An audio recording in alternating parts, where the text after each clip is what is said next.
All right, let's go to Donald Trump and his Napoleonic declaration, in addition to some updates around DOGE. So Donald Trump shocked America. I guess maybe not so shocking. Let's put this up there on the screen. He who saves his country does not violate any law. So Ryan, who and what came up with this saying? What is the historical echo here? Yeah, so this is an apocryphal Napoleon quote that comes from the good Napoleon movie Waterloo, which was like that 1970s. I've never seen it.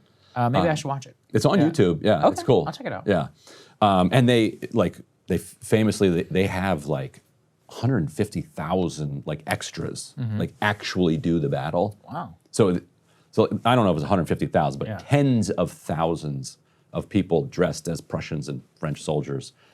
It was the most sophisticated and like gigantic battle scene like ever filmed by Hollywood. And so not the CGI like whip up that Ridley Scott did.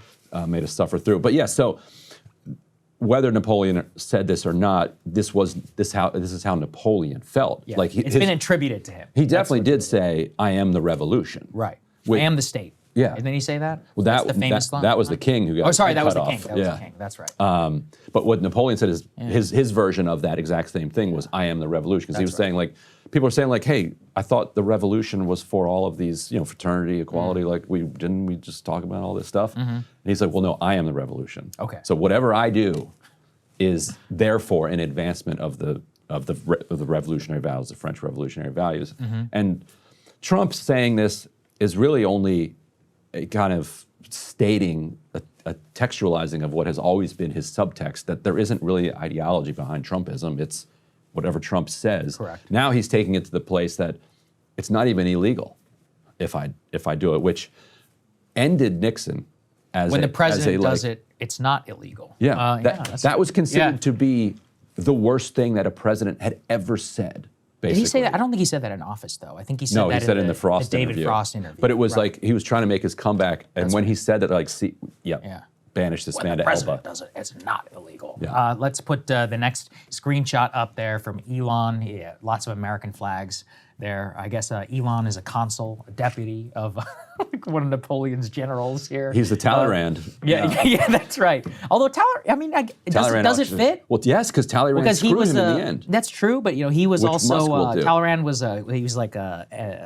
how would you say? He's like opportunistic. He was an opportunist. He was constantly playing people off of each other. He was a vassal to the king, and then to the revolutionaries, and then eventually to Napoleon. He features very prominently in the popular book, I'm forgetting, 48 Laws of Power. There are a ton of Talleyrand quotes. And then, and then Talleyrand sells Napoleon out. So that's true. Careful, See, Trump. I'm not nearly as well read on my French Revolution. Yeah. It's just a black hole, to be honest, because there's so much, right? You start with the Revolution, and then the Revolution goes through all these phases, and then there's Napoleon, and then Napoleon leaves, and the king comes back, and then Napoleon III comes in. I'm like, I can't get my head around all this shit. It's just too much. I think there is yada yada yada. There's that Revolutions podcast. Like, what's that guy named? Mike Duncan. It's so long, but all my friends who have listened to it highly recommend it. So I've listened. It's great. Eventually, one day, I will get my head around the entire French Revolution. But let's kind of put this together with Trump and with Elon, kind of a fusing of the two forces. They did a joint interview on Fox News. Let's take a listen.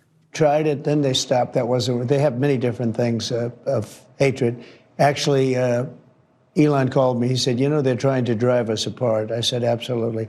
No, they said, we have breaking news. Donald Trump has ceded control of the presidency to Elon Musk. President Musk will be attending a cabinet meeting tonight at 8 o'clock. And I say, it's just so obvious. They're so bad at it. I used to think they were good at it. They're actually bad at it, because if they were good at it, I'd never be president. Because I think nobody in history has ever gotten more bad publicity than me. I could do the greatest things. I get 98% bad publicity. I could do, outside of you and a few of your very good friends, it's like the craziest thing. But you know what I have learned, Elon? The people are smart. They get it. Yeah, they do, actually. They get it. They really see what's happening. All right, so joint interview there by the White House with Donald Trump. pretty obviously a move by Trump to quell some of the Elon as president, although I'm not so sure because I've never seen Trump do that for literally anybody else. Maybe as vice president. I mean, that's it, a joint interview. I am coming around to the crystal point of view that there's something weird going on here. It's odd. I've never seen Trump like this act so not even subservient, but accepting of obviously an equal power center. I guess all we can take away from it is I think he just agrees with Elon. I mean, is that what it is? I really have no idea. What it is because, and look, I mean, I've said this before, I do think that there is like a popularist aspect to DOGE. People hate the government. You know, they hate the government until they need the government. But in the interim, people hate the government and they don't have any particular, I don't think that outside of a lot of liberals who are reading the news constantly and like glued to their phones, I'm just not so sure that the so-called popular revolution against all this stuff will materialize. Maybe in the future, if you can pin a natural disaster or something on them, but I'm not seeing it at least yet outside of the Democratic faithful. All I took away from that interview is Trump is totally dedicated to him, which again, I think is crazy. I really don't understand this dynamic, how it really came to be and so close, especially because if you're a Trump aide or others, if you're Trump yourself, you want to be in control of your narrative. You want to be in control of your own story. Like even Vance works for Trump. He's not a separate power center in and of himself in the way that Elon is. And so Elon's main character energy, I always assumed would rub up against Trump, and maybe it will eventually in the future. But even to this extent, I never would have predicted that he would have tolerated anything like this. Elon's out there doing his own thing and creating his own reality and then forcing Trump to respond to it. And it's quite incredible because I find myself in this very unusual and almost uncomfortable situation of kind of pulling for Trump. Yeah, being like, Crystal's the same way. Trump, It's funny. like, stand up for yourself, man. Come on. And sort of pulling for the MAGA folks to be like, get some dignity and some self-respect here, guys. Like, you fought for 8 years to get back into power. And you let this guy come in September and stroke a check, and he gets to just be along for the ride. Like, don't you have any dignity here? No, they don't. That's actually the actual answer. And I mean, look, maybe there's some lessons in this, is that being rich and famous is actually all that really matters in terms of the currency for Trump. Trump, in a certain sense, either agrees with all of this or he's fine. Maybe, let's say a galaxy brain case, which is Trump is here, more popular than ever, high approval rating. People are describing him as energetic. All he really cares about is tariffs and maybe Russia, Ukraine, right? Ish, but in terms of like getting on the phone, being president at a high level, and just let Elon deal with all the unpopular stuff, which all the donors and all these other people go crazy for. So I have all my donors are happy. The media is obsessed with a foreign target who's literally absorbing all the bad press.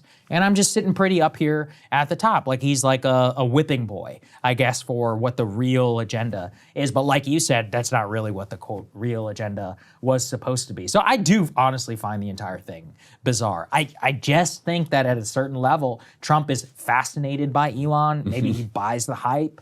Maybe he just... In that spaces, he's like, you're an interesting character. Yeah, he's like, he's an interesting character. Yeah, the way that he talks. I mean, Trump is...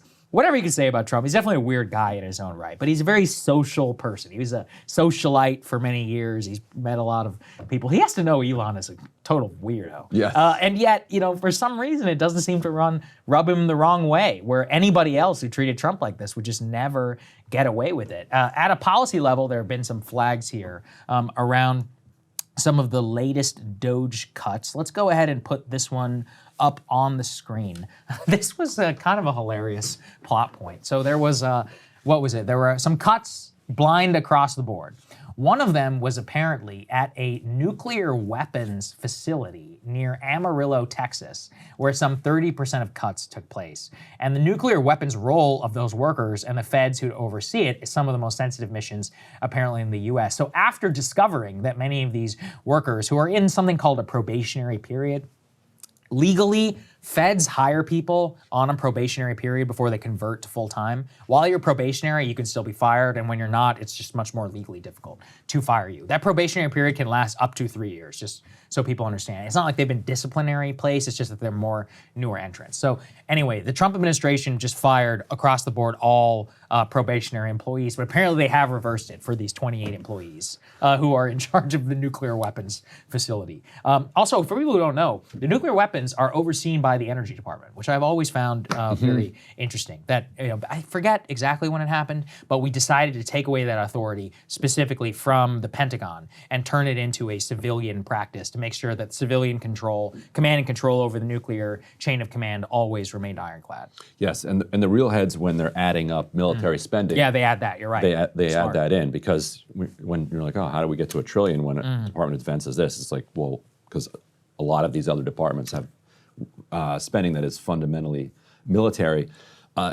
Yes, you can also be probationary if you get a promotion. So you could be 10 years in, then you get a promotion and a raise. It's only like a 3-month stretch, but there are definitely significant numbers of people who got a promotion in like December, and then found themselves like vulnerable to just getting whacked. And I think the politics of this can work out for Republicans if it's all spectacle. Like if they're launching a spectacular assault on federal workers, and you've got Democrats defending these federal workers, the public. That's where we're at right now. I would say. Yeah, the public probably sides with the attack on the federal workers. But if it goes beyond spectacle and is actual substance, which it seems like it is, like firing 10% of federal workers, that's a substantial cut. You risk genuinely harming things that voters want to be taken care of, like nuclear safety is an excellent example of it. Some of the stuff, for instance, getting rid of the people whose job it is to make sure that the last few birds of an endangered species like survive, like you're gonna drive a decent number of like animals into extinction. Does the public care about that? I would say no. Probably unless it's the bald eagle problem. They probably don't. Now the next one, if we put this one up on the screen, huge cuts at the FAA. So I think we've had 9 airplane crashes since in the last month or so, including military as well, including the deadliest since like 2009. And to respond to that by cutting hundreds of FAA employees, some of whom say that they were directly involved with safety, to me is not just like offensive to me as an American citizen who wants to fly and not crash into a military helicopter or like just have the plane blow up. Yeah, it's also politically moronic, because now, if and when there is another plane crash, you can quite honestly and genuinely point to, hey, the way that Trump responded to 9 plane crashes at the beginning of his term was to fire hundreds of FAA employees, and now there are more crashes. And there's also reporting that FAA is allowing SpaceX technicians to come on in, and they're gonna show the FAA how to do things. And so you're taking full political control and responsibility for something that could be a huge political liability. So that's where the spectacle can work for Republicans, but if it drifts into substance and they actually destroy the government, which it seems like they're trying to do, that could actually backfire. I totally agree. And I've always warned that about the DOGE stuff, where, look, USAID, I just don't think anybody will care outside of the people who actually work in that, or people in Africa. But FAA, I always point to that. And I also tried to really highlight how quickly public opinion can change. And I don't think people really understand how quickly you can go from like a 80% approval rating to 30 or like 35. It can happen on a dime and in the span of 9 months. Joe Biden, when he took office, he was like 74, 75%. Now, maybe it was fake. I don't know. You could say that. But by October, he's underwater as a result of Afghanistan, inflation, so many different expiral programs.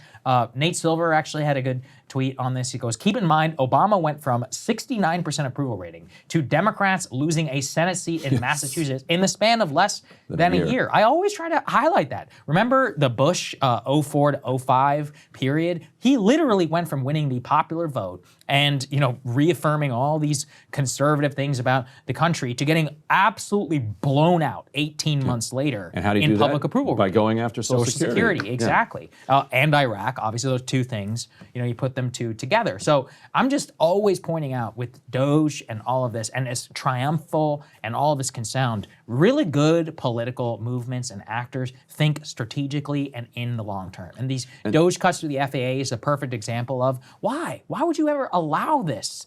Why would you even give the Democrats the option of if there's another plane crash? You know they're going to crucify you. And that's what they did with FEMA under so the Republicans did about FEMA.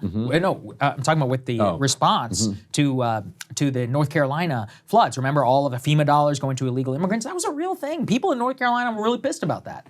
This is the same thing. You don't want that on your head no matter what. So can there be reform? Can there be change? The counter to what I'm saying is like you people are just talking heads. You guys are idiots. You don't even know what you're talking about. Never bet against Elon, right? These SpaceX guys, one of them is worth 15.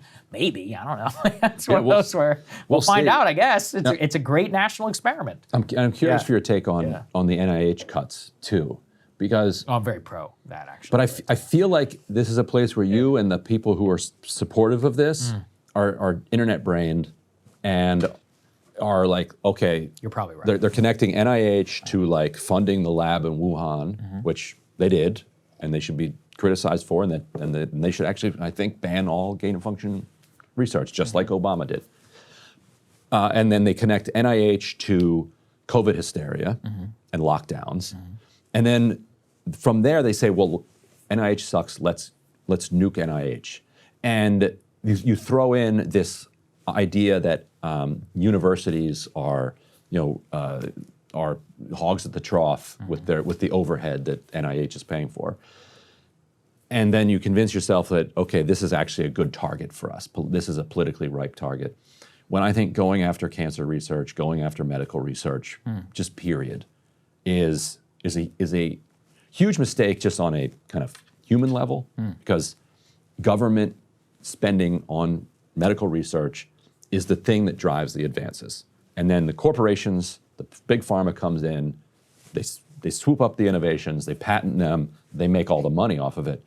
That system should be changed, and they should not be able to make the amount of money that they're making off it, and it should be cheaper for us.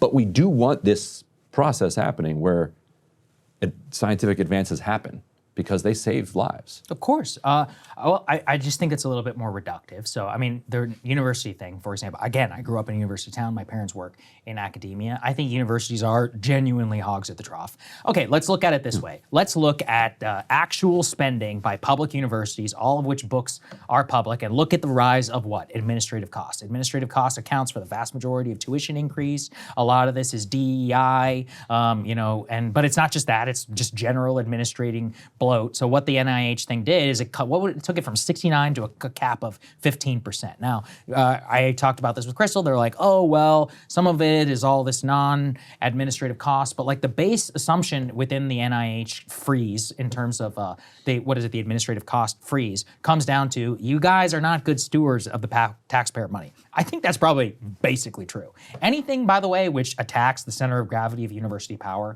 I'm also fine with. So I'm being very honest about where I would like to see a complete change in all university financing, which heavily relies on the government, as you said, also begs all of their alumni for money, plus the taxpayer. And student loan is like the architecture on top of all of that. But on the public research and medical financing thing, I'm not saying it's all bad. And I think it's a case-by-case basis. But it's one of those where zoom out, and this is where I really just agree with a lot of the RFK critique. It's like, okay, we've been throwing all this money at all of this for literally decades, and actually the rates of disease are increasing. And actually, fundamentally, we have this wrong, which is all of the money goes into creating a, quote, drug, when 90% of this could probably be solved by changing lifestyle factors. That's a much bigger zoom out thing. No, nothing about the NIH will solve that today, but it's about philosophy and allocation of resources. Fundamentally, like political economy is the allocation of public resources to what you think is important. And so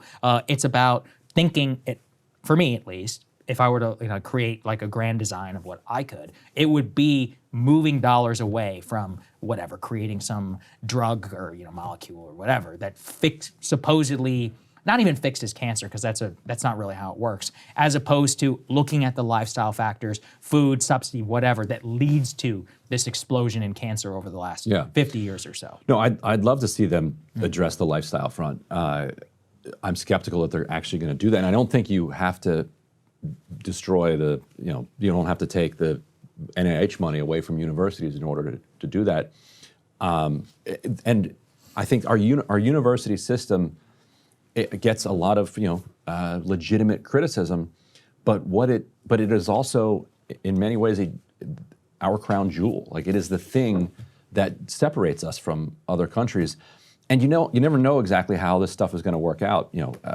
Because my wife's going through this now, I was actually studying how it is that the diagnosis that she has would have been basically a death sentence in the year 2000, and today is extremely treatable and will be hopefully just a bump in the road and go through treatment. And it was, in 1987, the UCLA hosted a conference where a Genentech scientist spoke and said, we've identified this HER2 protein. I'll get the language of it wrong. He said, but we don't know what on earth to do with it. And this guy, Slayman, who was at the UCLA oncologist at the time, happened to be at the conference, and he heard it. He's like, I bet that there's a potential cancer link there. So he reaches out to the guy, gets some samples, tests them against the samples he got, and he discovers that in all of the biopsies he had, the HER2, the higher the positivity, the more aggressive the cancer was, and that was the one that was killing so many women. So he tells the Genentech person that. The Genentech person goes back to his lab and says, who can develop an antibody for this HER2? Because if we can actually hit this HER2, target it, we can actually stop this cancer from being so deadly. And then Genentech's like, we're not investing in cancer research anymore because it's not commercially viable right now. Too many cancer drugs, failed FDA, and if we fail another one, forget it. Right. So he goes around and this guy Slayman fights for NIH funding and other ways to make sure that this research actually gets done, and it has revolutionized the approach to breast cancer. And now, women who 20 years ago were dying from these diagnoses, in their 40s, 30s, 40s, 50s, and up, now are surviving almost. I think that's amazing. At huge rates. No, and without the NIH indirect money, and without the university system, and what was that conference where they met? That was overhead. Yeah. That's overhead. Yes, right. Well, that's part of my point, is that there's definitely quote unquote justifiable expenses. I think you would probably agree with me, though, that by and large, the way that the current system is deeply corrupt, yes? Because it's not just about NIH, it's like how many of these are funded by the pharmaceutical the number of administrators that they've got now is absurd. Yes. And it hasn't stopped them hawking for money, right? To every alumni, but I think every you could do something corporation. about just go directly at the administration, rather than saying the NIH is going to choke it off. I think that's a totally fair point. And by the way, it will be a very politically and they're going to start taxing endowments. So maybe maybe the tax on your endowment has to do with. I'll eat a sock here if we actually tax endowment. I would love to see it. There's nothing I would love to see more than. How about we make that trade? We'll take the endowments. We'll tax it at 100%. We'll take all of that. We'll forgive student loans once, and then we'll get rid of the system. Right. And then fine, we can have as much NIH funding as we want. We'll even take a token amount from Harvard's endowment tax, and we'll give it to NIH funding. As long as we make college free. Or affordable again. I don't know. Yeah. Free. It doesn't have to be free, but back to the 1960s where you can actually afford it. Yeah, I'm absolutely. I'm totally on board. That's part of what I'm saying, though, is that so much of the increase in tuition cost. If you ever go around. I highly encourage this. I use Claude. You can use ChatGPT or any of that, and peg university tuition inflation to the CPI. and see how it's up there with like college textbooks and a few others from one of the single biggest increases in ridiculous. cost. It's ludicrous. And these administrators and others are getting filthy rich off of it. Hence my general skepticism where I'm like, yeah, I don't really trust a lot of what's going on here. But excellent point, Ryan. And I'm glad that she continues to do well. Hey, if you like that video, hit the like button or leave a comment below. It really helps get the show to more people. And if you'd like to get the full show ad-free and in your inbox every morning, you can sign up at breakingpoints.com. That's right. Get the full show, help support the future of independent media at breakingpoints.com.